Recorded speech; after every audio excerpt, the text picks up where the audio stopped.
Good evening. Good evening. We call this meeting to order for the December 18th, 2024 Apple Valley Planning Commission meeting.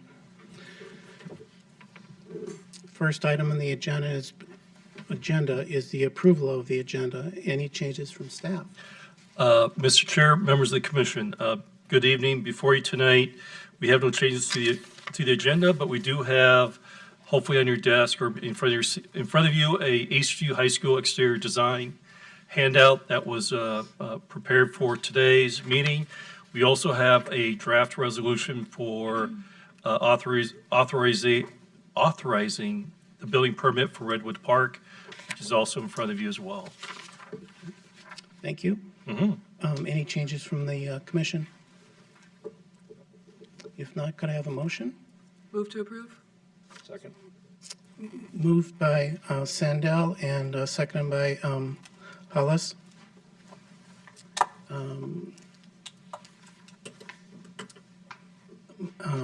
Motion in favor by saying aye. Aye. Aye. Opposed, nay. That moves on, passes. The next item on tonight's agenda is there is no public hearings, so we're going to move to land use items. Mr. Chair, Did- we also have to have approval of the consent agenda, please. Oh, my apology. That's okay.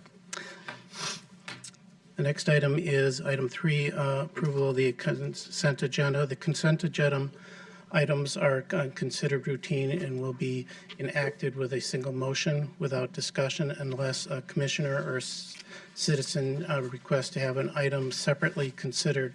It will then be moved to the land use action items for consideration. So moved. Second. Moved by Hellis and seconded by Sandell. All in favor indicate by saying aye. Aye. Opposed, nay.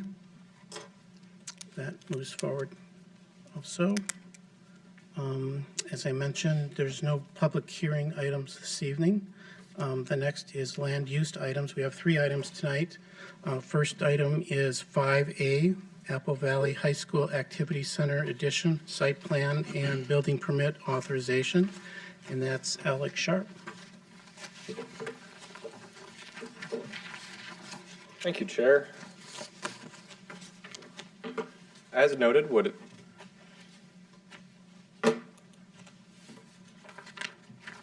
that's not working. Try this. As noted, the application this evening requested is a site plan building permit authorization for an 86,621 square foot activity center to the existing Apple Valley High School building. The site is bordered by 140th to the north, 145th to the south, and Hayes to the west. It is located, it is a 75.6 acre site, originally constructed in 1976. Apple Valley High School has since had numerous additions since that time. The commission recently has seen things such as turf fields, some sheds, other items. One of those sheds this evening is actually being relocated. I'll highlight that later. It is in the western portion of the community. You can see on that smaller graphic on the left-hand side of the screen. One item of note, actually, I'm going to go back, is that anticipation of this project, due to the proximity to the nearby homes to the east, the school district did hold a public meeting for this. So this wasn't required by the process, but the city did recommend it due to the proximity to those homes. You'll see that in some future slides, and I'll emphasize those. They notified all properties within 350 feet, which would have been consistent had the public hearing been required. It was from 5 to 7 on December 5th. Staff attended that meeting. There were no attendees and no concerns presented. One student that was rather eager did make some comments, but they were more questions than they were concerns. The site is zoned P institutional with the setbacks noted and building coverage. All of these are met. The one item that I would want to note principally is the setback adjacent to residential and parking is 20 feet. Because of the hashing on that last graphic for the location, I wanted to include this, just so that the commission and the public could get a general idea of where this addition is going to be located. The box is slightly larger and slightly encompasses a skyway that will be incorporated as part of the project, but gives you a context as to where things are. One of the key items that I really wish the mouse was working for, in the northeast corner of that red box, there are some tree removals, and you'll see this in some later slides. There's a pretty steep hill there. The reason why this location was noted, and one of the reasons why I'm lingering on this slide is, well, this is a 75.6 acre site. It is largely built out. You are seeing a lot of use of the site, and so they are having to creatively find additional land to be able to place this. So that is one of the reasons for that skyway. The building itself, as noted, is an 86,621 square feet. The skyway will be 1,680 square feet, and I've already kind of emphasized the need for this location. One of the things that's common about this site and the sites that you will be seeing, or the future site with EASTVIEW that you will be seeing, is that there are no additional classrooms being added out of this. This is a facility enhancement that's happening to all of the high schools in ISD 196 as part of the referendum that passed in 2023. So there is an additional parking need. There is an additional student generation or student need generated out of the site. It's not a classroom addition to expand the ability for it to serve. It is simply adding courts, gyms, and other spaces.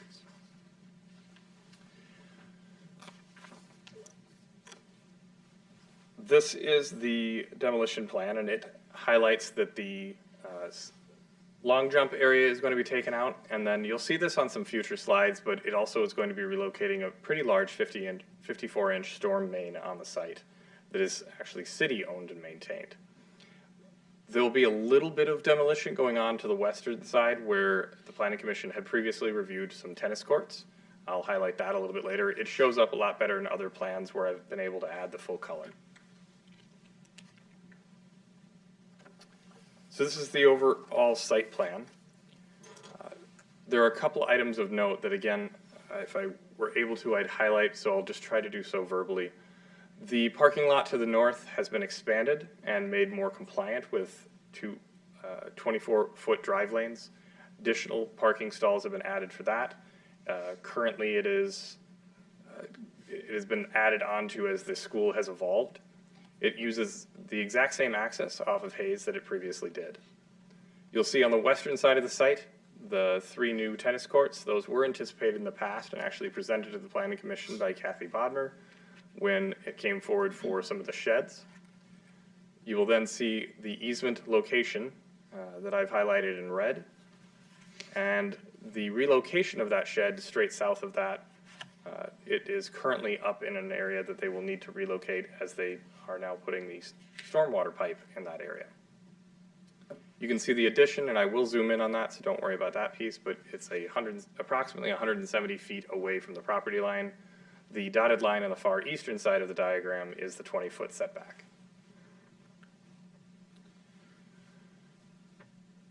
Again, the landscape plan will kind of highlight this better, but you get a little bit of the idea of the 3 tennis courts. Again, these were reviewed by the Planning Commission previously and approved by City Council previously as part of that site plan, but they are now formally being added as part of this. There is a slight relocation of some stormwater feature, but it is being added onto, and that will be demonstrated a little bit better in the landscape plan. Lingering on this for a little bit, the addition, this one's slightly larger, I think in large part due to just the site constraints than what you will see in some of the other spots. So it's at the 86,000 square feet range. They replace the long jump over the top of that stormwater easement. We do allow that. It's not a physical structure. The skyway does go over the top of the easement, but there are no support beams going down to the ground. The fire department has reviewed that and ensured that they can traverse underneath it for emergencies in the event that they are needed. There's minimum heights that they will be working through, making sure at the time of building permit, but pretty confident at this point that we've met that. And then that fire turnaround will, on the south side and east side of the building, will need a little bit of evaluation. The fire marshal memo details that a little bit further. The applicant's been working with us for a number of weeks to make sure that should the fire department need to go in between these two buildings for any reason, that they do have the ability to turn around and get back out, as there is no access from the southern side. So it'll need to be through that northern area where you see kind of the drive come down between the two buildings.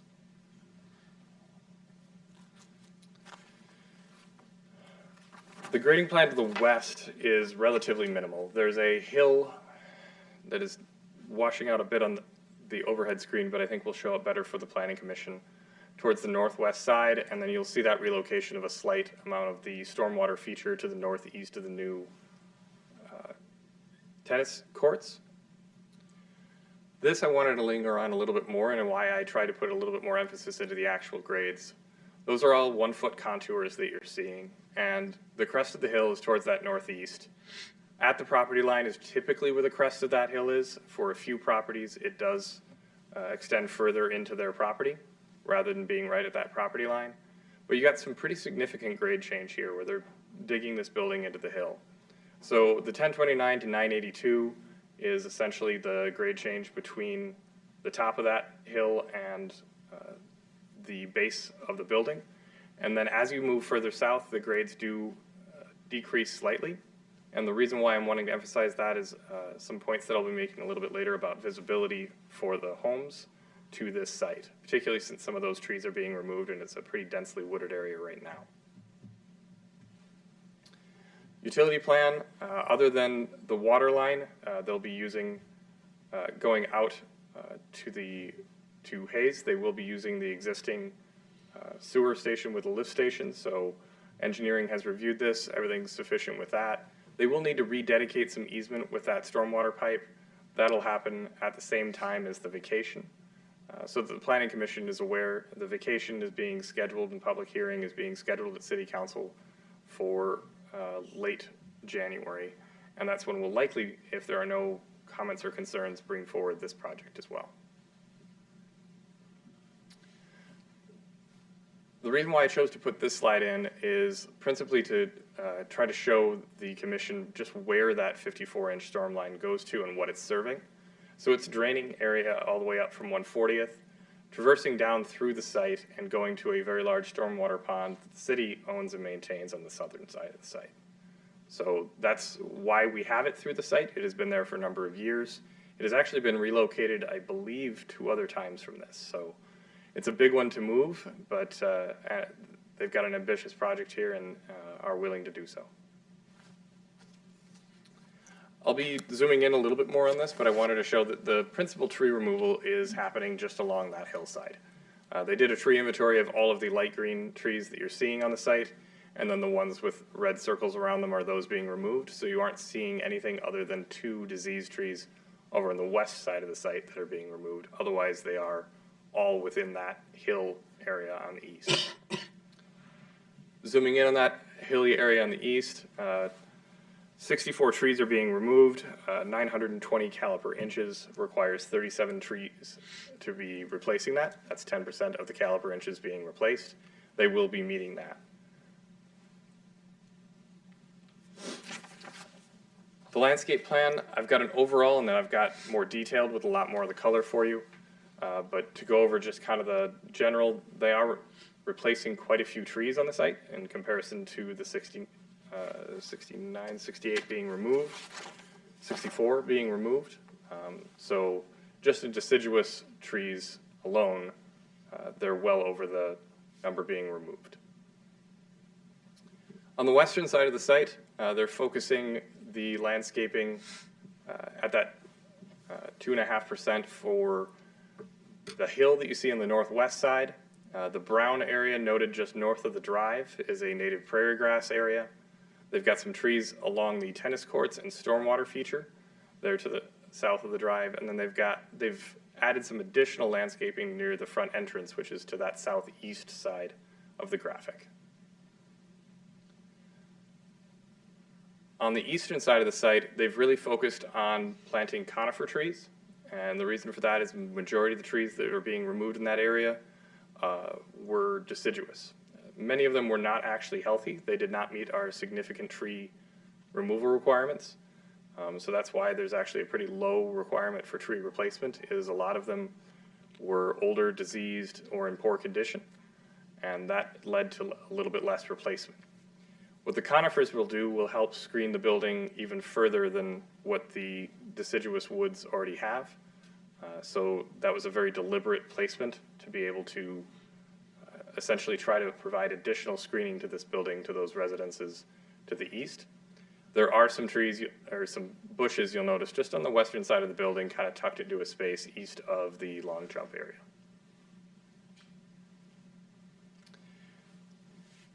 So the commission is aware and has seen before where sites are very, very tight and they have difficulty meeting the 2.5 landscape requirement. You'll notice in the staff report we put some pretty extensive background behind how much more expensive these buildings are than the standard building because of their requirements for housing children. Generally, the institutionalized buildings cost more.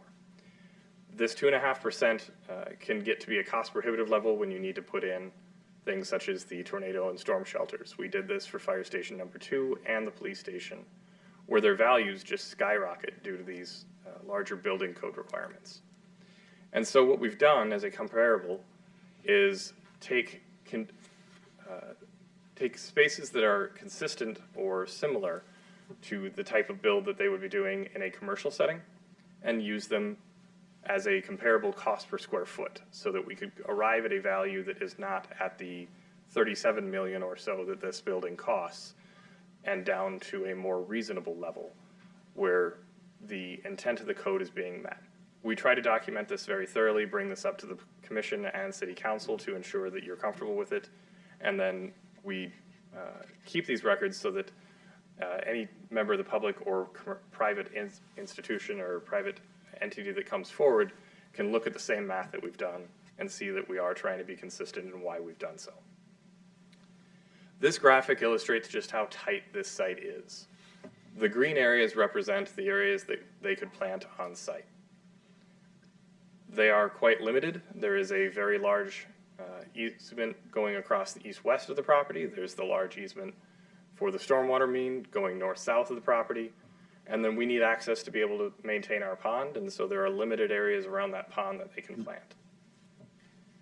What we have done is work with the school district, and consistent with past projects such as Schuler Shoes and even Lunds and Byerly's, we've been able to come at some environmental features that could substitute that 2.5%, because even with that reduction, they're still at a point where it would be difficult to fit additional landscaping and keep it healthy. So due to minimum spacing between the trees, you don't want to space them too close just to hit the requirement. You want them to be able to live and flourish. The number of items that have been brought forward, and they're detailed a little bit more in the report, but are things like EV charging stations, which is what we did at Schuler Shoes. They actually just installed conduit for future installation at Schuler Shoes, just for reference. Increased tree size, particularly along the eastern side for screening to the residential to the east. That native prairie grass area that I told you or highlighted on that western side north of the tennis courts. Upgraded fencing and screening that pertains a little bit more to Eastview than this site, but wanting to make sure I mention it. And then one of the large areas that the district has committed to is the installation of solar panels on these rooftops. That is probably outside of this project scope budget. However, to install those solar panels does require a lot of conduit, electrical conduit, and structural bracing. And it's principally the structural and bracing that the school district and staff are proposing that, if the city council and planning commission are comfortable, could be used to help satisfy some of that landscaping budget. Solar panels were used as a substitution for McCormick when that came forward. They also had a very limited site, industrial site. When they expanded, they were able to place a solar panel array on the roof of their building to be able to help satisfy that. So we have done this consistent in the past. but want to make sure that the Planning Commission and City Council are always aware as we move forward with something like that, as it is a slight deviation from the strict interpretation of code. If you've got any questions on that, feel free to ask as we go through it. I can provide plenty of details. This was an image that at the open house really stuck out to me, and I think it will help illustrate to the commission just how buried the building is going to be from where those homes are. As I look at the neighborhood, there will only be 2 homes that have grades where the base floor elevation of their homes are above the actual rooftop of this school. Most of them will be below, meaning that even at their second stories will likely not be able to see this even in the dead of winter, particularly as those conifers start to grow. The solar panels on the roof may be visible to some of those homes that have the grades that are above the school. They are limited and they are towards the southern side, so their views would not be as prominent, but it is possible. However, with this graphic, you can see that with the level of vegetation, the 170-foot setback, it should be a very minimal view if they're able to see it. And again, that would likely be from their second stories, not from ground floor. The elevations of the building, they are looking to use concrete tip-up panels. These are things that we have seen typically in more industrial type zones. However, we have worked with applicants as they've started to show up in a more attractive sense in other zones. So the first place that we started to see them was the Apple Valley Business Center. You may have recognized it as the Opus project because that's what it was named when it originally came forward. It's located on Johnny Cake west of Abdallah. You can do, if you upgrade the panels, you can make them look quite attractive. The second project where they really stepped it up would be Bodega 42 in Hamshuk. They added brick accentuations. They broke up that massing with other elements to help use a material that was cheaper to install but could still look attractive. In this case, what they will be doing is trying to match the existing Apple Valley High School building that has kind of a mix of brick materials that are somewhat dated and don't have a lot of color palette changes and don't have a lot of that breakup that you would normally see. So while they are matching a lot of that, and they do have long spans of walls that don't have that, that is actually consistent with the existing building. The panels will be stamped in a way that they will appear as brick, but not actually be brick. So they will have a form to them that will still have the appearance of brick from a distance. Up close, you will likely be able to tell that it's different than what you will be seeing. But in this case, they're not touching the school. There will be that skyway. This view on the top is kind of from the school. So if you were in the existing school and you were to come out, you would be seeing this side of the building. On the right side of the screen for me would be the primary entrance, and that white box is the skyway itself. The other side is if you're standing at ground level, basically with the hill. So you're seeing that as you move south, which is the left-hand side, you see more and more of the building. They are trying to mimic some of the architectural pieces and have a four-sided architecture that you see on the front. The image on the top would be as if you were standing down near the stadium. You'll see the skyway connecting to the existing school building and the front entrance, which mimics Apple Valley High School's front entrance that they just recently redid. You'll remember that they're using that kind of oval theme. You may see that as you've, actually Planning Commission didn't review that entrance, I apologize. They've moved that front entrance into kind of an oval theme that they've carried throughout the building. They've actually got architectural elements inside the building, paint, signage, etc., kind of mimicked throughout the building with that oval shape. The other would be from that trail that goes east-west across the property and all the ball fields. So this is looking south, back down towards the stadium. Here's a rendering from that same location. Essentially, you can see the trail that I was referring to. You're kind of standing basically on the trail east-west. Again, you can see that that building really gets buried right into the hill, and the skyway off to the far right side. And then this is the front entrance. One thing I would note is that due to the changes in review from staff, the pillars that you're seeing there are not being proposed. That has changed as part of the plans. So the renderings don't accurately reflect that part. That happens as renderings and the plans progress. So don't be concerned about that as a item of note.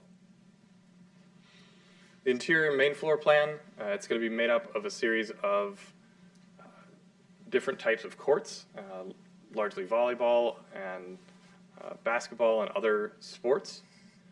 They will have an upper mezzanine level as well with track around the outside, largely mechanicals, and then the connection, of course, over to the skyway, allowing the kids and students to be able to get down to the ground floor. With that, the action that we are seeking tonight, if there are no further questions, is for a recommendation of site plan approval for Apple Valley High School, subject to the conditions in the draft resolution. Well, I know that it is not the policy of the Planning Commission to act on the night of its introduction. If it is non-controversial, the Planning Commission has done so in the past.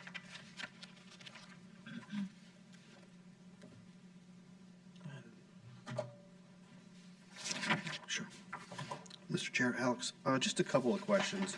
It looks like based on when you had the slide that was talking about the limitations on plantings that could be done, there really is no option available for adding any additional parking. It does not, because it just seems like that's one of the things that, in my opinion, is kind of lacking for the fields to the north. There's a lot of street parking on the east side there, as well as on 137th north of 140th. I think some additional parking would be great, but there doesn't appear to be any option for adding that. Chair, sorry, I almost used the wrong chair name. Chair Scanlon, Commissioner Mahold. The only other place that is available, you'll notice in that northwest corner of the site, is an extremely treed area. It's also very hilly. This has been discussed with engineering. Engineering staff has brought this up with the district. The district is aware of the issue. It's a long, narrow 75-acre site. I think that planning staff, engineering staff, the district all agree parking would be beneficial. The site is probably hit its max use. We are increasing some of that additional parking on the north, so there are more stalls than than are present today. It is likely still a long walk for people participating in those northern fields. I would say that it's a factor of a site built in 1976, I believe I said, and it's going to be something that continually needs to be contended with. And I believe the district will continue to find innovative ways to try to meet that. Okay. And then just one more follow-up question on the environmental features as a way to meet that. I think it's important to perhaps take a good look at which would be done, the economics and the feasibility of solar panels on the rooftop, and the actual cost savings versus what are projected, as well as the the potential impact on the durability and longevity of any roof based on the how wind and other things affect solar. But clearly that's not before us tonight, but I just think it's worth evaluating that carefully as a feature, in my opinion. Chair Scanlon, Commissioner Mahowald, staff has not stated solar panels are required. It's been a suggested item that the district would be able to probably best respond to, but I believe some of that is in some of their strategic plans to try to hit some environmental goals. So I'd let them elaborate a little bit more on why they chose solar panels. We were looking for opportunities where they were available, and it's a suggestion. I believe with the structural bracing, it may be able to work out, but the district would be able to better answer why they selected a solar panel versus other environmental feature.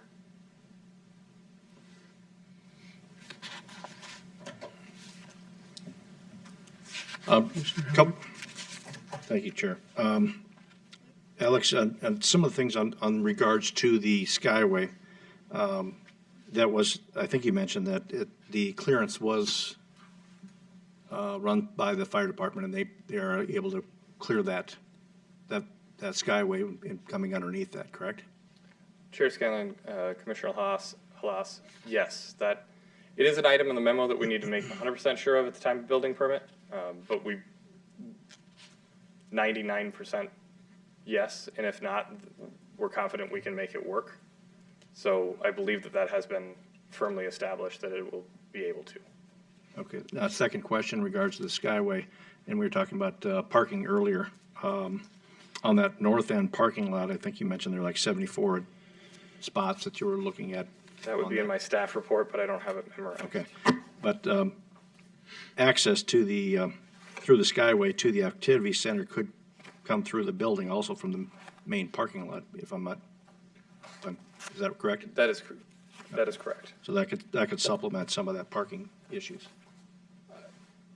Chair Scanlon, Commissioner Halas, where the parking on the north is primarily for teachers and administrative type stuff, it's not actually intended to really serve the activity center. The activity center shouldn't need any additional parking due to the fact that it's for the students that are already in the existing building parking at the primary lot on the site. So its primary access will be through that either southeast entrance that you're seeing and this elevation, or through that Skyway, which is the primary student body that is already parked in that primary lot, not for the administrative staff and others that are parking in that northern lot. Okay. I believe the attempt to increase parking in that northern lot is actually more of a factor of cleaning up the existing. Let me go back to that for you. First big aerial should be able to, it's kind of a ad hoc, not, I wouldn't say that it was part of the original site design to add that parking lot up there. It's been added to several times. It's of several different materials. So this is kind of a cleanup. It's a welcome addition to the site as they redevelop, but it is ultimately semi-unrelated to the community center and or activity center in itself. If I remember correctly, on that north end of the building, there were patio classrooms or something years back, and that became available, that turned it into a parking lot, I think. But yeah, it's available space, and it works, so yeah, it's something that can be used.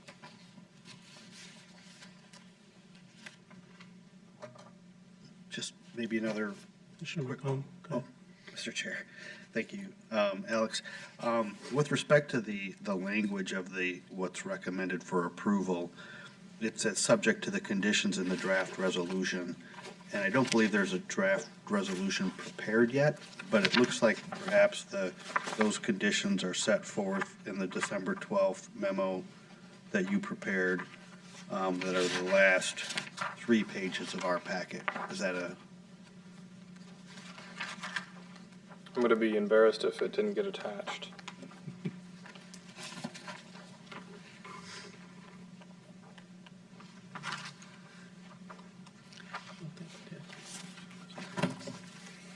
That does not encompass the full amount of the conditions. There is a more substantial resolution that is not attached, and I apologize for that.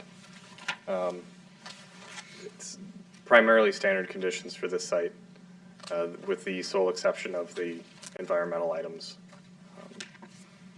So apologies, that is something that needs to be corrected and will be obviously available for, it's similar with Redwood and why you have it on the table. Sure. So would we have to wait on that then? I mean, Are we able obviously if to there's, pair them? or-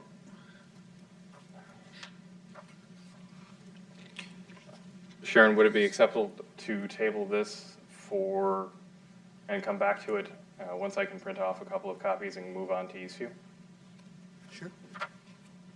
Would that be acceptable to the commission? I would be fine with that, so we can keep I moving apologize. along. I don't know how that got missed. A couple things going on. Commissioner Settle? Mr. Chair, Alex, I just want clarification on the, using the solar panels as part of the landscaping, budget. I just don't completely understand it. So, because it sounds like maybe the solar panels are not actually in the budget, not actually gonna be done, but we're gonna allow them to use some of the money towards the bracing for it, and then it's just a hope that it'll happen. Chair Scanlon, Commissioner Sandall, this is similar to what the commission and city council felt comfortable with for Schuler Shoes. They don't have the EV charger yet, but the cost for the conduit out to the site so that they had the ability for future addition of that, which they planned on doing at a future date, was able to be covered and supplement a pretty small portion of their landscaping total. In this case, the structural bracing for that is pretty substantial. It's an expensive portion of the project, and the district has future funds budgeted for solar panels that are not part of these activity center budgets. So enabling the environmental feature through preparing the site for it is what the proposal is for. This is a larger use of it than we have seen. In terms of the actual dollar amount, most likely, we'll need to get into actual dollar amounts once we have nursery bid lists at building permit and can kind of itemize these items out. So this would be more substantial for a substitution. However, it is consistent with the general practice that was proposed for Schuler Shoes, so that they would be able to install that. The average EV charging station apparently is around $30,000, and for Schuler Shoes, they were only needing to make up $5,000 or $8,000, and the conduit out to the parking lot would have been very expensive to put in at a later date. You would have needed to tear up sidewalk, parking lot, and likely would have caused them not to want to do the project. In a similar fashion, they wouldn't be able to do the project at a later date. And so that was the logic behind working through this with staff. If the commission isn't comfortable with that, or if city council isn't comfortable with that, we would need to work with ISD 196 and their architect to find additional ways of being able to meet that need. I think they've been receptive to trying to find those, and so we would be able to do so if that's not an acceptable feature. But where staff wanted to bring it forward and propose it was, we've got it on a smaller scale where we've done this to ensure that the environmental feature can occur. Are we willing to do it on a slightly larger scale on a rooftop that's substantial enough to have a pretty significant solar panel array? Yeah, no, I thank you for the clarification. I just wanted the clarification, but I am comfortable with that personally. Yeah, thank you. Alex, I just had a couple of things. First, to continue on the idea of the landscaping, I appreciate you did a really nice job in our staff report going over that, and then just the being open, you and your staff to look at ways, because we run into this, as you're mentioning quite often, that having difficulty to spend the 2.5% appropriately on landscaping, and there's other ways that can add added value to the project, as you've kind of outlined. So I'm in support of that. So again, thank you for the thinking out of the box, if you want to call it, to look at ways of using those dollars, and then also that on these type of projects, like you mentioned, that the high dollar value because of the nature of them, that they're being looked at in comparison for this 2.5%, the same as a commercial type property that's being built. So I think that's very appropriate too.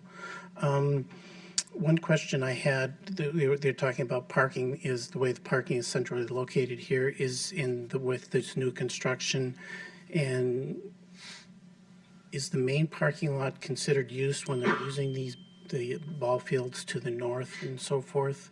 And my question is there some type of weighbridge or signage that really should be to help people that aren't familiar with, or visitors to the location, to find their way over that direction? Chair Scanlon, yes, there actually is. don't believe I chose to put that graphic in the presentation. There's they're putting 2 large ovals on the side of the building to try to direct you to arena, direct you to activity center. As you enter in, again, if I could point with that mouse, basically on the south side of the main high school building, you're able to enter in to a controlled space that is the arena and head up through those ball fields and do all of that. So that is, they do have signage and wayfinding to be able to get there from the parking lot. Once you're interior to the site, I don't know, I have not seen an additional signage piece to direct you up to that area. That's something that I'm sure that they would be happy to consider, but ultimately. I could see as a visitor not experienced with on a day-to-day basis, that might be confusing. And it's just like you said, you've already talked about it, it's just the nature of the site and how the parking is currently set, and you're kind of strapped as far as being able to make a change to that. My last and third item is as the massing of the building continues to expand and we get closer to the neighbors and so forth, that we're sensitive in terms of the lighting plan and how that takes place, and that we're sensitive to the surrounding community or neighboring community to minimize that night glow effect, if you want to call it, and the best way to manage that. So that's something that's being thought of. So appreciate that. So thank you. If there's no more questions, or the applicant have any additional comments they'd like to provide? Only if there's questions or clarifications needed. Okay. I don't believe there is. So with that said, we're going to take in this land use item 5A. We're just going to pause that till the end of tonight, and so we can take and get a look at those resolutions so we can move forward, and then we can move on to 5B. Yep, we could potentially even handle it shortly after 5B if that would be. Okay, we can do it that if way. the just to commission's keep wish. things Ultimately, moving your forward. agenda. Okay, So. perfect. The next item up tonight with land use items is item 5B. That's Eastview High School Activity Center, additional site plan and building permit authorization, and Sydney is handling that. Good evening, Chair Scanlon and Commissioners. Tonight I will be presenting to you the request for site plan and building permit authorization for Eastview High School Activity Center. Specifically, the request is for an 84,700 square foot activity center addition to the existing Eastview High School. The property is generally located at 140th Street West and Flagstaff Avenue. The existing parcel is about 57 acres and consists of the existing high school as well as various fields and courts. The proposed addition would be in the northwest corner of the site, just at the intersection of Flagstaff and 140th Street. The site is zoned institutional.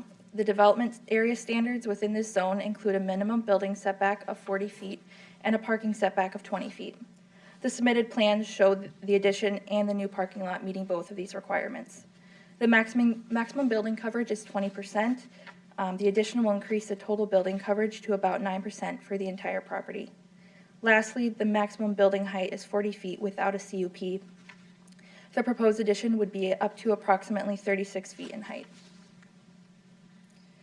The activity center would include gym space, a training room, multi-purpose rooms, and a walking deck. The construction of the addition would remove an existing landscape area and 69 parking stalls. Access to the addition will come from existing driveways off of 140th Street and Flagstaff. With the addition will be a new 74-stall parking lot. The net parking for the entire site will be 734 stalls. City Code does not provide a parking minimum for schools, but since the addition does not cause an increase in the student body or school staff, city staff is comfortable with the total parking count.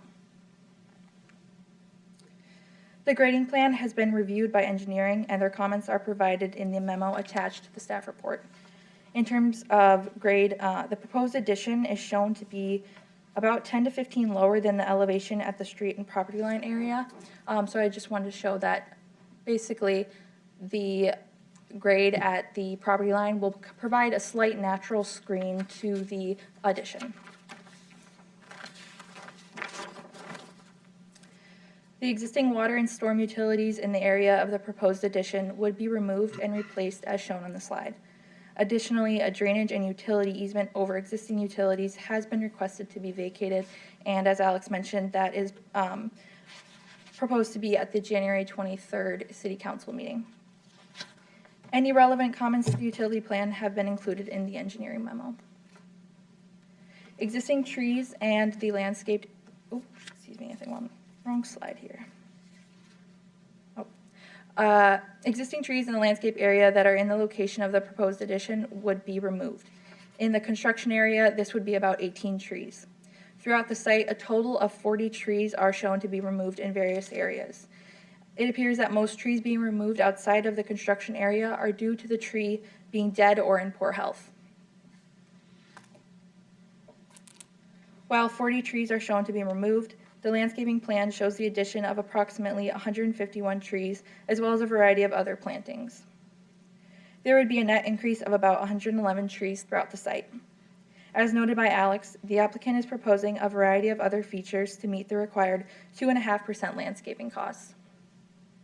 For Eastview, the applicant has proposed EV chargers, increased tree diameter, upgraded fencing and retaining wall screening, structural reinforcement of the addition roof to prepare for solar panels, and increased irrigation. The proposed primary building materials are shown to be precast concrete, brick, and pre-finished metal and aluminum.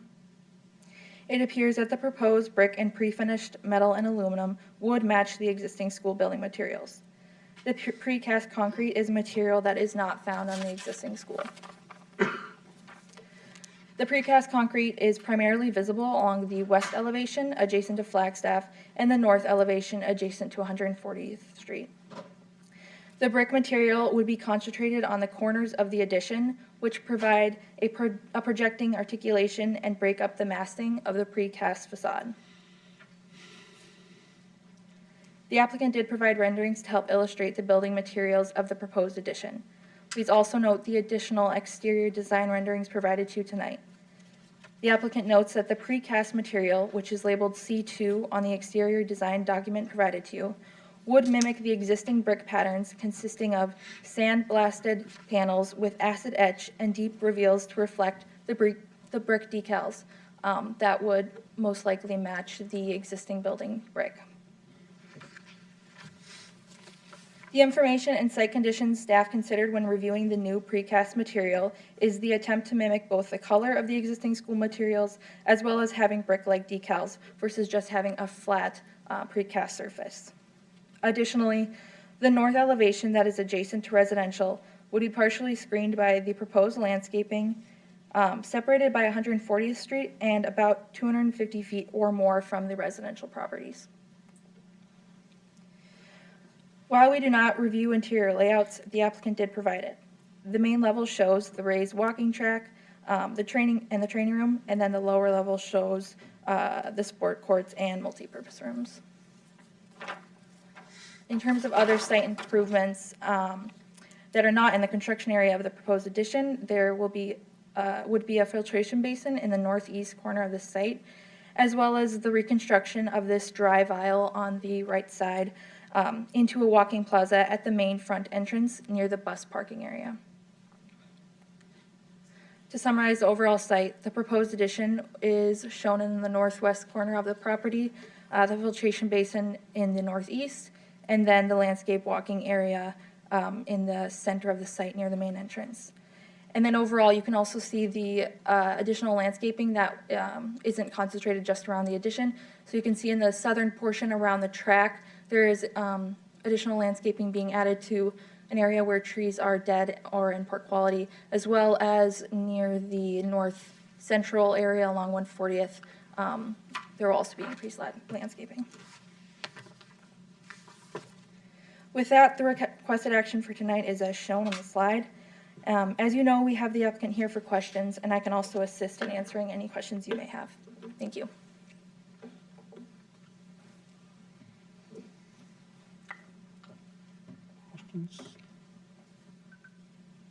Commissioner Thank you, Gilbert, Chair. go ahead. Thank you, Sydney. Well presented, thank you. Since the Eastview's got primarily their own campus and they are, I think, adjoined on the east side by the park system. Correct. We don't have any residential issues, lighting or noise or anything like that. I think it's an easy go-ahead with this one, as far as what I look at. Chair Scanlon, Commissioner Hellas, you are correct. There is no direct adjacent residential. We did take special care to consider the residential to the north, but with Apple Valley High School, where they had the public meeting, we didn't think that was, we didn't necessarily particularly encourage that just because they are separated by 140th Street, excuse me, as well as the fact that they're over 250 feet away from the actual addition itself. And then in terms of lighting, they did provide a photometric plan. Briefly looking at that, it does meet all of the city code. But again, that will be re-reviewed at the building permit to ensure that it still meets city code.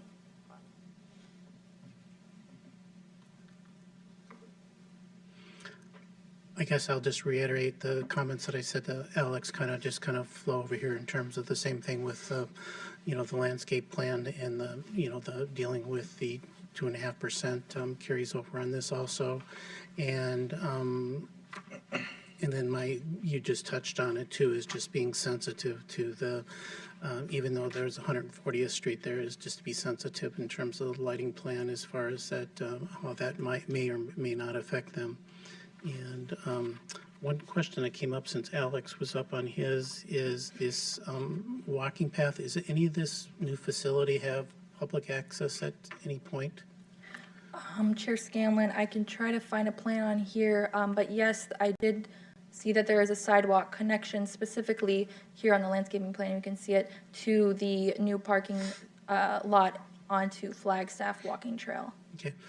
What the question I was is the actual facility as far as the walking path in any of these. Is there going to be a community access? Or you able to use any of these facilities? Or is it strictly? I'm not 100% sure. I would defer to the applicant for that.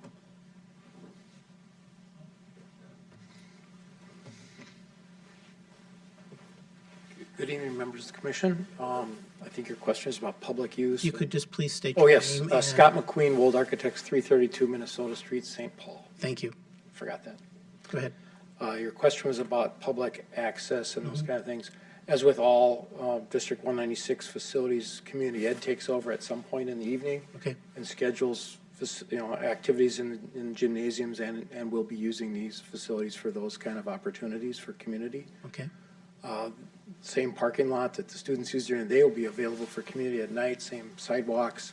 There are sidewalks to all these entrances and new entrances from those parking areas, well lit, those kind of things. So we see it working really in kind of opposite schedule of the students. Right, Students right. leave and, if we can get 800 community members to show up, that'd be great. Fill Yeah, up the I was lot. going to say, it just seems like there's some amenities here that outside community would find beneficial, and You're right. So it's nice to see, and especially with us in the winter on days like this, or coming up tomorrow, as you have an indoor area too to at home here without having to go to a mall or someplace else for walking and so forth. So Yeah, we're certain the community's going to be interested in that. I think what I've heard from the district for all the activity centers is school use first, and when that school day use is done or school after school use is done, they'll start opening up opportunities for community. okay, that's great. Thank you for your explanation. Thank you. Any more questions, or? So I guess then, if we're complete here, I guess the next step is, what is the pleasure of the Planning Commission in terms of bringing a motion forward? Mr. Chair, I recommend approval of a site plan building permit authorization to allow for construction of an 84,700 square foot addition for an activity center to the existing Eastview High School, subject to conditions listed in the draft resolution attached here too. Second. Brought forward by Commissioner Sandell and seconded by Commissioner Merhome. Please indicate a vote in favor by indicating aye. Aye. Aye. And against, nay. That moves forward. So thank you, Cindy.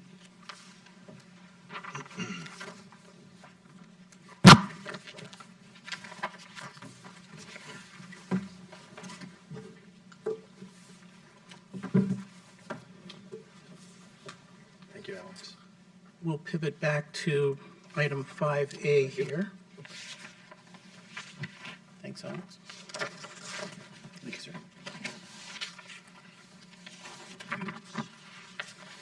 Give everybody a moment here just to take a look at this.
All right, Are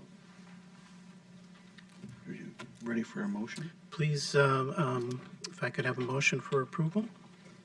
I would make a motion to recommend approval of a 86,621 square foot activity center addition for Apple Valley High School, subject to the conditions in the draft resolution. Second. Brought forth by Commissioner McComb and seconded by Commissioner Sandell. All in favor indicate by aye. Aye. Aye. Opposed, nay. That also passes and moves forward.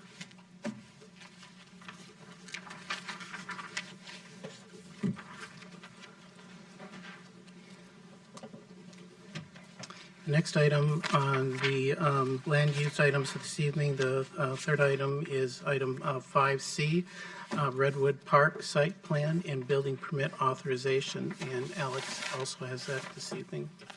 Alex? Well, Commissioners, excuse me if I'm now a little nervous. I've never made that error before. Of course, and I did it twice in one evening. That's why you have the second resolution on your table. So, with that, site plan building permit authorization for Redwood Park. I keep reading that, does not work tonight. So there will be some additional public process with this one I wanted the commission to know about. We will be moving forward the site plan building permit authorization ahead of a final plat. That's rare. We've done a waiver of plat for all of the parks as the 2023 Parks Bond referendum was passed. The reason for doing so is largely due to this park. County Road 42 is going to be expanding. The additional right-of-way is being worked out, and therefore the final plat can't be final or fully established. But the Parks Department has a schedule to be able to keep to only close Redwood Park for a single season. And so what city staff and the city council approved, or proposed and the city council approved, was a waiver of platting temporarily for all of the parks to be able to allow the process to catch up. We have done this for ISD 196 in the past. So this is consistent again with past practice, but you will see a site plan building permit authorization likely come forward ahead of a final plat for this site. Not a common condition, but one that we're working through as we work out what exactly right-of-way needs will be needed. And I think you'll be excited about some of the things that you're going to be seeing with that. For tonight's action, all that we're looking for is a site plan building permit authorization for a 5,572 square foot activity center with pool and other park amenities. The site is located on the far western side of the site. It is located at 311 County Road 42. It is actually part of Apple Valley 3rd Edition. So Apple Valley 3rd Edition was done in 1963, which is prior to the city being the city of Apple Valley. This community center was built in 1965 and was built as the Apple Valley Community Center. As you can see, it is a number of parcels. It is actually only 3 parcels, despite you seeing 4. Let's go to the zoning map because it'll show it just a little bit easier. The site on the far western side that is kind of triangular is combined with the smaller square site on the far eastern side of the site. That site primarily houses a well house, and the other site primarily houses a stormwater pond, and were likely combined as they are public works type features. And then the rest of the park, the 2 parcels that you see, are the north and south pieces with the baseball diamond and the principal park facilities. Similar to Eastview and Apple Valley High School, the site is zoned P institutional. Those same setbacks, 20-foot setbacks from residential and 40 along collector streets. Elms Drive is not a collector street, and neither is Walnut Lane. Those are local. And so there's only a 20-foot setback off of either of those streets. Wanted to linger on the aerial for just a moment. This is the existing site, and you can kind of see that large stormwater feature that I referred to on the western side, the baseball diamond and the playground on that northern parcel. The well house is the smaller building just north of a secondary parking lot coming off of Walnut Lane. And then the primary access to the site is off of Elm Drive and very close to the intersection of 42. That is proposed to be shifted, and you'll see that as part of the site plan coming up. The demolition of this site is going to be fairly extensive, so a lot of the large, older trees are going to be removed. There's significant replanting occurring, but to clear the site and make way for some of the larger items that are going onto the site, which you will see in future slides, a lot of removals do need to occur. I'll go through tree removal a little bit more in detail later, but wanted to show you the full demolition plan first. So this is kind of an overall site plan, and it can get difficult to see. Again, I'll zoom in on some of the smaller stuff, but I'll touch on some of the higher pieces here. So that dotted line that you see on the southern side is that potential setback and potential for a right-of-way increase on the south side. You'll also notice that there's a tunnel across County Road 42 that will be connecting the north and south sides for pedestrians. That is another one of those exciting features that's going to be happening as part of that County Road 42 expansion, and why that final plat is coming at a future date. Let's see, what was the other? In terms of what the Planning Commission is reviewing versus what the Parks Board Commission and Committee, I should say, is reviewing, the Planning Commission really reviews the building and overall site plan for zoning conformance. The particular park amenities are being worked through not only with the public and all of the public process and quite extensive public process that our Parks Department has gone through, but also through that Parks Committee. So the particular amenities and the features are being covered more by them, and then setbacks, screening to perhaps those homes over on the eastern side of Elm Drive, or any potential impacts to neighboring properties would be the types of things that the Planning Commission is reviewing for their consideration. Zooming in on that site plan, there's again a 54-inch storm main that we're dealing with across the site. So it cuts east-west across the site. The easement area is shown on the dotted line and has limited where items can be located. We are allowing things like tennis courts or basketball courts or other features to be able to go there, but anything with large foundations cannot go within that area. That existing pond to the western side serves a large area, and the entire neighborhood to the east drains to it.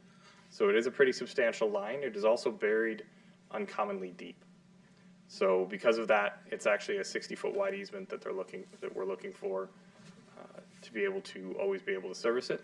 So you will notice on the site plan there are some times where things are turned or perhaps not in cardinal directions or scooted down towards the south to make sure that we're still able to meet or still able to access that pipe.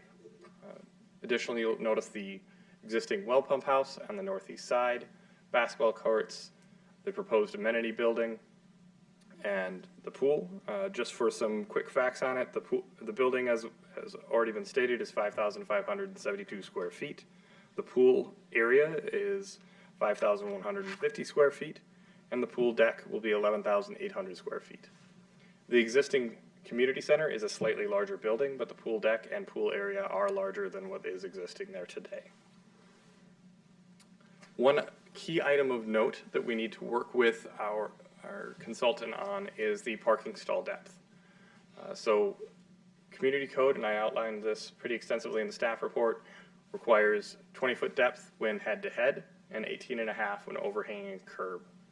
Unfortunately, we only have 18 foot on any of the stall sites, so that's going to be constrained. And if at a future date we just start getting too pinched, we may need to see whether the commission would be comfortable with the variance. At this point, we don't know. We haven't been able to fully evaluate, but we're going to try to make that work before having to come back. And if need be, that would be something that we could do quickly at a meeting at a future timeline. The applicant is aware of it. We've worked with the consultant on it, or informed the consultant of it, but it's something that we will need to try to work through. One other key item that I wanted to make note of is on the far eastern side of the site, there's some berming that you'll notice adjacent to the right-of-way along Elm Drive. This site is now going to be used a little bit more in the winter with some of the facility being open year-round, and previously most of the parking didn't face any residential. In this case, parking faces 4 residential homes, and so we've added some berming and some landscaping in an attempt to prevent any headlight wash towards the front of those homes. So we are trying to be cognizant of the neighbors. Additionally, with the closest home to the north, kind of in the northeast of this plan, all features other than the trail are as close to or farther away than existing features have been in the past. Though we're also encouraging, and you will notice some landscaping up in that area. We're going to encourage just a little bit more landscaping, be centered around that corner homes so that they do have some privacy from the additional park amenities that are going in place. The utility plan is all served off of Elm Drive, has been reviewed by the city engineer, and is sufficient. As I noted, the tree removals are, unfortunately, there are some large trees being removed. One of the items that was not completed fully as part of this is we didn't assess the health of all of these trees, largely likely with the intent to just replace them in a more one-for-one standard format rather than trying to hit our 10% of caliper inches. We will remove, so 79 trees are being removed, 12 of those are ash. Obviously those need to be removed consistent with city policy, so those won't require the replacement. This is going to be a messy slide, so I'm going to move through it very quickly, but it kind of gave you the assessment of just how many trees are on site, and this is only of the area that is in the, I would say, eastern 3 parcels. This does not include all of the trees that are a part of that pond parcel. The landscape plan is where things really start to kind of stand out. The first thing I'm going to hone in on so that there's no confusion is there's a large blue area on the south side of the site. That is not a pool. That is the inclusive play area, and that is how the plans are colored as they've come to the city. We've suggested that that be amended so there's no confusion, but in this case, I'm able to just explain it and explain that the pool is in that northern kind of L-shaped area north of the structure. There are a couple of amenities that I want to be able to talk about. First of all, there's 88 trees being replaced right now, plus prairie grass, rain gardens, boardwalk over the potential pond is a possibility. The inclusive play area, the building, basketball courts, and a couple of other items really kind of stand out. The baseball diamond of the north may be expanded and might not be. We're still working through some budgetary pieces on that.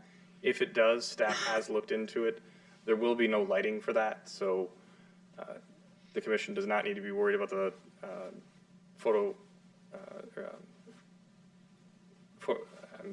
photosensitivity of that area. So there isn't the big, tall lighting facing any residential homes. It would just be an expanded baseball diamond. We will look at that that plan as that comes in and is further developed. Right now, exact light designs and where they are going along the trails is not fully developed. At the time of building permit, we'll be able to take a closer look. This is an overall, overarching kind of concept area for the site. You'll notice the inclusive play area, some of the additional features, the tunnel, and you start getting kind of a shape and materials for the building. One item of note that I do want to mention that was on the demolition plan but pretty difficult to call out is the pavilion that's just to the northwest of the building is one that is actually going to be retained. So it's there existing. We will remove it from the site, store it, and then replace it on the site in a location that is similar to, but not in the exact location as it previously was. The architectural renderings really don't do the building a lot of justice, but it's a standing seam metal roof with a thermally modified wood siding. We have included a condition that final materials, in case there are some adjustments as we're going through this, be evaluated by the Community Development Director and City Planner for final approval along with the Parks Director so that the Commission is able to move forward, as that is a typical item that you would review. I believe that we're going to be going with that material, but I believe there's still some investigation going on that, so wanted to call that out. Where the renderings really start to show what the building will look like is an orientation of an angled roof towards the pool deck. There was a lot of intention with how the angle was going to be occurring so that snow would be sliding towards the area not being used in the winter rather than in the area that could be used in the summer. The actual pool area, and you'll see an interior layout in a moment, the locker rooms and such will not be heated in the winter, so only an activity room on the far side of this diagram will be utilized year-round, but it's still being considered as a consideration. Additionally, I believe the Parks Department has said that at a future date, solar panels may be an option on the roof of this building as well. It's something that has come up as an item that the community has supported as they move forward during one of their open houses. So the Parks Department did hold an open house for this as well, notified neighbors, staff attended. There were neighbors in attendance, but nobody had expressed any levels of concern other than some of the suggestions such as the solar panels.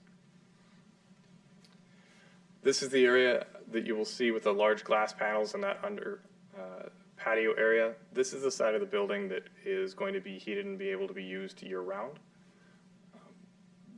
It is a slight change to have part of the building be cold and part of it be warm, but it'll be a little bit more efficient and it allows for an activity center in an area that is a little bit of ways away from, say, Hayes or other community assets.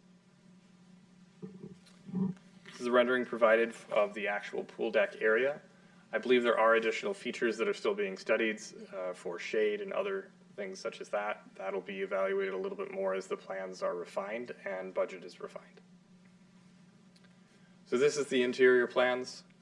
Essentially everything east of,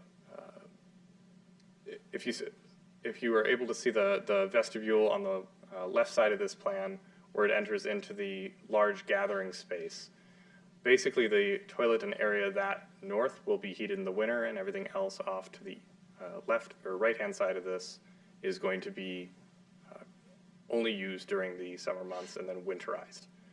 It's been studied pretty extensively. I've been attending a lot of the meetings in terms of function, form, what's best.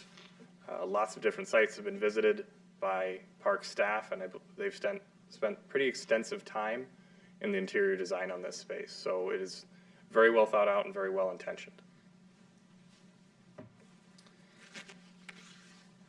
The pool and pool deck layout, you can tell there's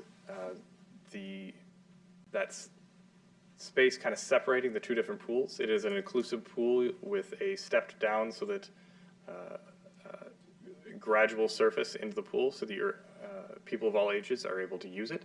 Then it also includes diving board, lap pool, and a climbing wall.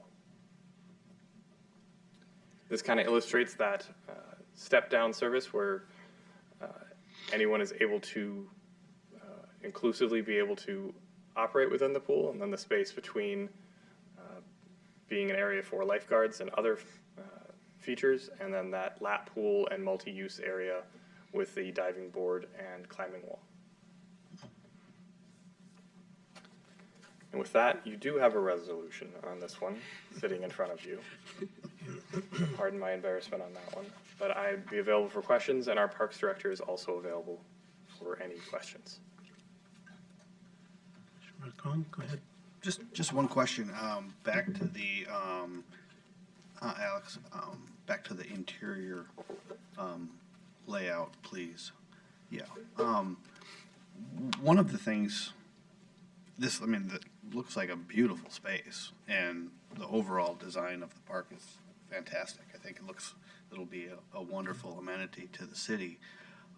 Just a thought with respect to the large gathering space, the facilities that currently exist in Apple Valley at the Senior Center, and of course, the Senior Center is a wonderful event space with an attached kitchen area that is very useful for events that are being held there. Obviously, at Valleywood, there's a kitchen and a working kitchen that is also very useful for events that are held there. I don't know if any consideration was given, or maybe it's too far down the line for similar facilities that could allow for events to be used at this facility. Because I think it's beautiful, and I think it could be certainly another potential use for the facility to hold events there. So that's just an observation and a thought and recommendation. Chair, Commissioner Mahowald, as planning staff, we typically don't review the interior of the site. However, I'm sure that our Parks Director would be able to assist with answering some of the thought process behind that.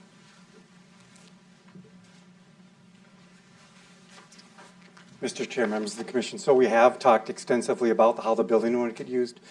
And so when we look at this building, we don't see it as a building like the Senior Center or the golf course. We see it as more of a park facility. And so we want to be able to provide some more casual use to the facility, so it's not quite as formal as some of those other spaces. In the diagram, you might be able to make out that there is 2 sinks there, and then that's a long countertop. And so there'll be multiple outlets along that countertop hooked up to their own circuits, and just think of Crock-Pot City across that line, so that you've got the groups that are going to want to use it for maybe a swim party or maybe a party with the playground.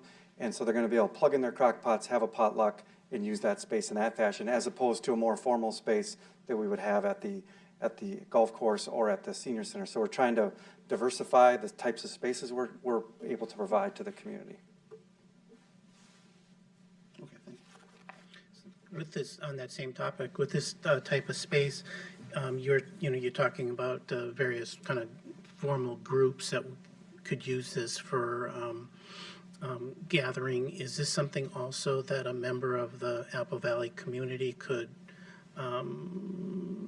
reserve to use for a private event or something, especially in the wintertime when, as you're mentioning, it's going to be a year-round facility? Yep, absolutely. That's exactly how we envision the space, being able to be rented out by the public for private events, family reunions, maybe a small corporate work experience or something like that, even potentially some trainings. We do plan to have some technology within the space, so that if somebody wanted to do a PowerPoint presentation or something like that, that might be available as well. Okay, thank you. Excuse me. A couple quick questions in regards to, and this is basically from my own information. You show a flexible lawn outside. Is that what you're talking about? artificial turf type thing? No, flexible meaning it's just not it's not programmed for something specific like soccer or baseball. It's more, it could be a place for yoga. It could be a place for families just to sit and have a picnic. It could be used for multiple things. It's just not a scheduled space or a programmed space from an athletic perspective. Okay. It's not going to be artificial turf. It's going to be natural grass. Okay. And then on the activity play zone, is there a splash pad in that? I know it shows up in blue and it shouldn't have been, but is that There is not, and am I going to be able to get this? this one here? Am I going the wrong direction? So, yeah, so the blue, the baby blue space, if you will, that's just north of County Road 42, that's where the playground is going to be. And it's going to be an inclusive playground. There is going to be no water feature per se in that space. Most of it will be poured-in-place rubber so that people with disabilities will be able to access the space. There will be a small area within that space for sand to play. And we are working on the theme, how that will be themed. We are looking at a 20,000 Leagues Under the Sea theme or a fallen tree theme. And so that entire space will go along with that theme. And I'm very confident when we're done with it, the public's going to be extremely excited about the playground amenity that we're able to put in this park. Does that answer your question? Yes, it does. Okay. And a quiet play zone. That's interesting. So again, we're trying, this playground is going to be Apple Valley's only truly inclusive playground, and so we're trying to make sure that we provide amenities for all types of abilities and disabilities, including people that may have autism, and they may need a space to go within the playground area so that they could get away from the hustle and bustle, if you will. And so those are referred to in quiet zones as we design that type of a playground experience. Very good. Thank you. Mm-hmm. Mr. Sandel? Mr. Chair, I just wanted to share this with you that I showed my kids the plans for this earlier, and they were very excited about it, but they said, where's the climbing wall in the pool? And so they're going to be very excited when I tell them it's in the plans, so thank you for that. There is a climbing wall, just like there's a climbing wall in the existing pool. Just to be completely transparent, because of the size of the pool, we're not going to be able to have a climbing wall and a diving board at the same time. Right. So there may be times in which the diving board's open and other times in which the climbing wall is open, but they're not going to be able to be utilized at the same time. Sure. Just so everyone understands that. And then just one more question. You'll still be able to do swim lessons there then as well, though, because you have the 3 lanes. Is that true? Yeah, so we've put up, because we've had experience with the current Redwood pool, we've spent a lot of time trying to design this pool to be very effective at teaching swimming lessons. So that's part of why there's a 0 depth entry. That's part of why there's the long set of stairs, so that we have different depths, so that kids of different abilities can still touch the bottom and still participate in a swim class at the same time. So there's been a lot of intentionality as to how we've designed the pool for that, and then for just public swimming as well. That's awesome. I've spent a lot of hours watching swimming lessons and watching my kids play in there, and so I love the plans for this. Awesome, thank you.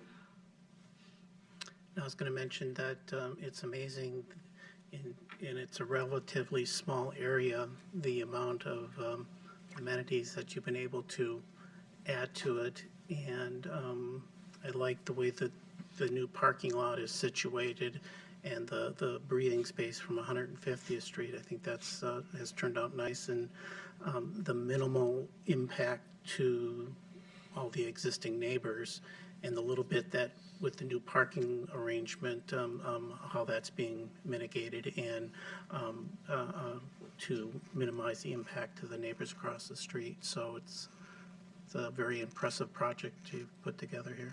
Thanks, and not to mention that we are adding parking. We think it's going to be a pretty popular park. I hope we have enough parking. Yeah, I can. I probably shouldn't say that before you approve it, but I hope we have enough parking. I had the same thought. Any other questions? Thank you. Thanks. Much appreciated. On the parking front, the calculations, we don't have a set for parks, so we did do commercial recreation spaces, and it more than exceeds the base parking requirement.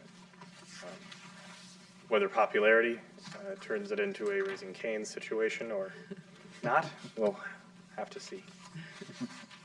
Alex, I had a question. This is not necessary. This is kind of a Apple Valley, Dakota County. Is it common now for these under the road passage that's being done here? We're on 150th Street and a number of areas within Apple Valley where this is being done. Chair, I don't know whether common is the correct term. For the Greenway, it's certainly happened. Yep. I've seen them throughout a number of communities. There's essentially two mediums of thought. You can go over or you can go under. The under is generally easier on along a major thoroughfare like 42, where you could have some very large vehicles. You can structurally make it where it can carry the weight in a way that you can't raise the height and still make people go up a whole bunch of stairs and use it. Yep. So I think that throughout the state, that has become, particularly along the larger roadways, unless you're talking major highways, a more usable and functional option. Would the Assistant City Engineer have any additional comments? Mr. Chair, maybe just specific to this underpass, I'll just share that the Dakota County's goals as part of the modernization of County Road 42 include enhancing bikeability and walkability, all modes, all forms of transportation. And with the removal of the traffic signal at Elm, this is the parody of that, or the complement for pedestrian walkability. But pretty much everything else Alex said about enhancing walkability is definitely a county goal. Well, it's nice with the, the amount of traffic that is handled on 150th Street that, you don't have to worry about kids or, families walking across the street, that there's safe means to access the park like this in the other locations within Apple Valley. So I think it's something I've noticed, and it's just, enhances all these features that we do offer. So thank you. Any more questions for Alex? Just on the 42, you mentioned that up front, that they're going to be doing widening or construction or something on 42 sometime in the future? Assistant City Engineer. Mr. Chair, Commissioner, County Road 42 is scheduled for or tentative for a 2027 construction for a modernization. There is currently no plans to expand or take that to a 6-lane roadway. But the needs of the county from a right-of-way standpoint are maybe a little bit still in flux, and what does that mean from a lane width perspective when we talk about expansion? So it's very likely to stay a 4-lane roadway, especially as the city's input is being heard by the county. But particularly at intersections where we're changing the way it's controlled, removing signals and things like that, we might see different widths, and as well as accommodating those pedestrians and bikers to get across 42. The section of 42 might change a little bit. But the tunnel would be held off until they do 42, or? That's correct, yes. That's part of the Dakota County project. Okay.